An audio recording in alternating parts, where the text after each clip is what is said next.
Yan, so good morning mga farmers. Welcome back to my channel, Sir Chad Farmer, ang guro magsasaka ng Sibungas, Cebu, Philippines.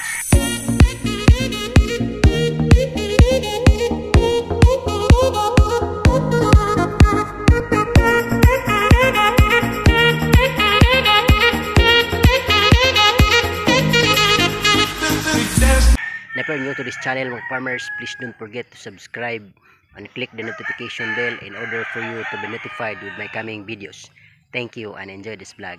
Okay, so for today's vlog mga farmers, ang pag-usapan natin is paglilinis dito sa aking Ampalaya Project 1, no? Kasi yung ating Ampalaya Project 1 mga farmers ay 4 months na nung 16, at yun nga mahina na yung kanyang production mga farmers, kaya kailangan na nating mag-move on and then maglinis tayo dito sa area para naman ma-prepare natin for another planting. So target planting mga farmers is this January. Kaya ngayon nagsimula akong maglinis dito sa area. So pinapatay ko na yung mga ampalaya natin kasi yung production hindi na kayang masustain yung maintenance ng ating Ampalaya garden. So yun po ang gagawin natin. Ngunit bago po ang lahat mga farmers, shout out muna sa ating mga tagapagsubaybay all throughout Luzon, Visayas and Mindanao, most especially sa aking mga mentor sa Ampalaya farming. So shout out agaw Jupil Montañez Alcuba aka Jupil the Farmer, anak ni Matoy. Shout out gaw. And also shout out agaw Pino Uyanggurin Kaminadi aka Pinos Vlog. So shout out gaw.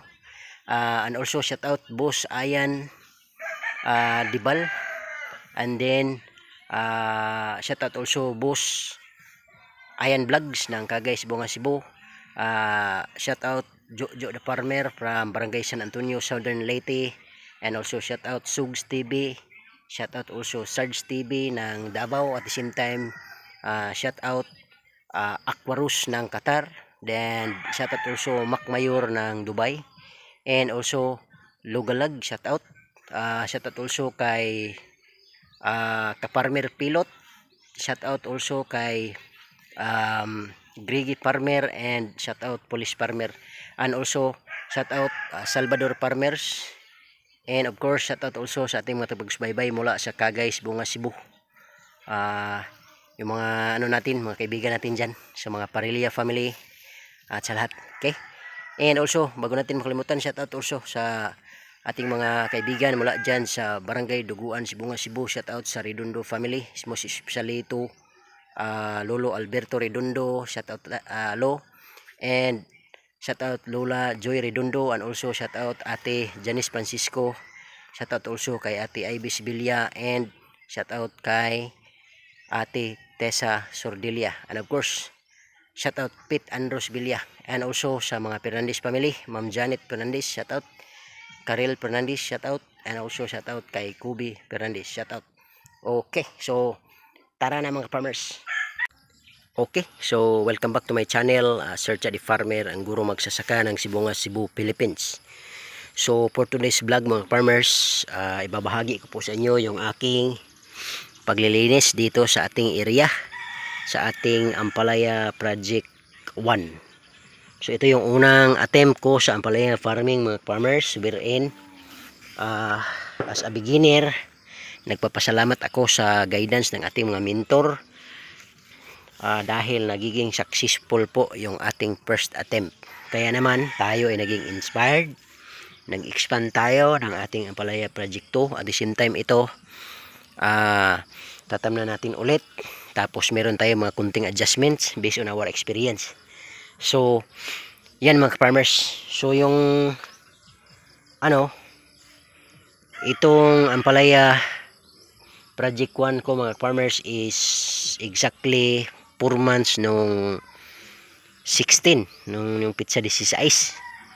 So based on my observation mga farmers, yung harvest natin umabot ng 30 harvest.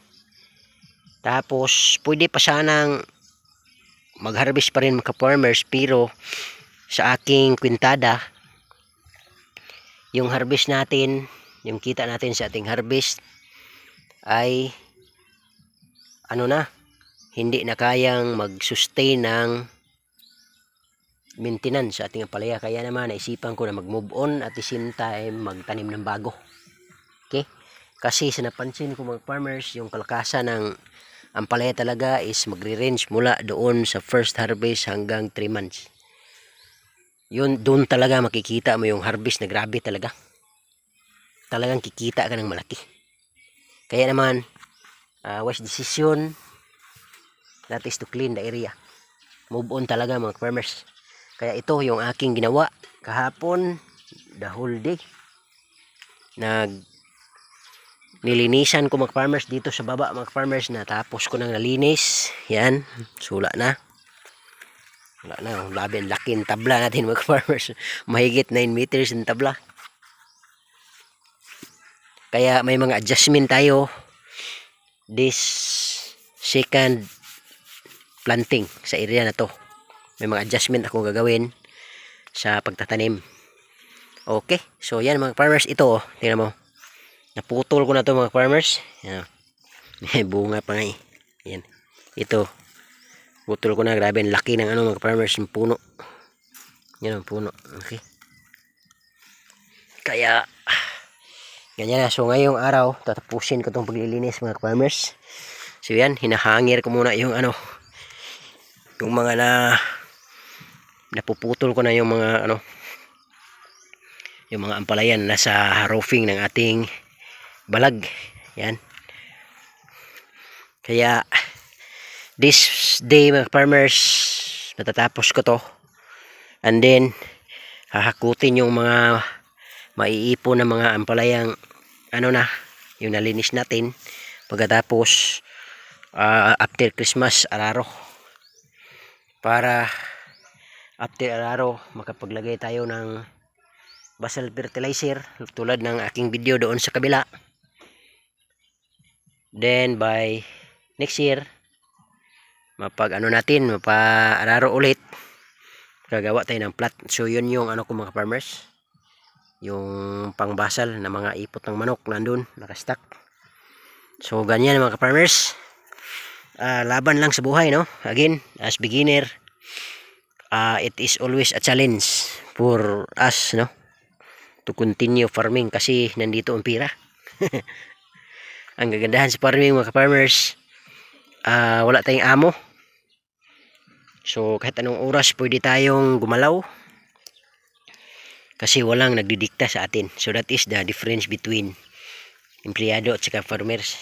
Di bali nang isipin ng iba na dahil farmers tayo ay mahirap tayo, hindi nila alam katotohanan. Tayo na nasa field ang may alam sa katotohanan na may pira ang farming. Kaya huwag tayong tumigil, kumbate mga lods. Kumbate mga farmers, kasi yun po ang natin, aim, no? Continue farming talaga, you know. Yan talaga mga farmers. Grabe ang lalaki ng puno talaga mga farmers, you know. Ito ang mga palatandaan na yung pag-aampalaya natin ay successful talaga. Grabe ang lalaki ng puno. Yan. So goodbye ampalaya. Thank you sa 4 months na magkasama tayo, at the same time sa income na ibinigay mo sa akin. Thank you Lord, no, for this wisdom on ideas about farming. Yan. Grabe talaga mga farmers. Dito sa aking first attempt, di mababayaran ng pera yung mga natutunan kong ideas and knowledge about ampalaya farming. Sabi nga ng mentor ko, yung dalawa kong mentor nagsasabi na try, kaya mo yan. At yun na, ilang buwan din or maabot nga ng taon mga farmers na talagang pinag-isipan ko, either susubok ako sa ampalaya farming o hindi, kasi ang nasa isipan at puso ko ng mga farmers, talagang natatakot ako baka hindi ko kaya. At the same time, wala talaga, as in parang blank slate lang utak ko, kasi walang laman talaga about ampalaya farming. Pero dahil sa guidance ng ating mga mentors, kaya nga lagi kong nagpapasalamat every vlog ko kay Agaw Jopil, The Farmer, Aklimatoy, tsaka kay Pinos Vlog, dahil sila talaga yung naging pundasyon ko dito sa ampalaya farming. Sila yung nagbigay sa akin ng basic na mga ideas about how to raise ampalaya. Grabe talaga, maraming salamat mga gaw. Sige lang, basta tutuloy ang buhay. Kita-kita na lang tayo sa mga susunod mga araw. Okay, so I think yun lang ang ating mga farmers, at least na ipasilip ko sa inyo yung mga nangyayari dito sa aking area.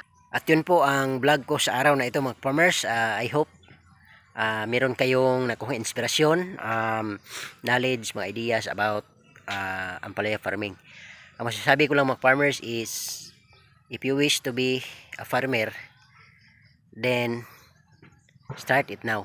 Okay? Huwag mo na hintayin yung sunod na buwan o kaya sa mga sunod na taon. Simulan mo na ngayon kasi the best time to start is today. Okay? So once again, this is Sir Chad the Farmer, ang guro magsasaka ng Sibunga, Cebu, Philippines. Thank you so much. Bye bye and advance Merry Christmas.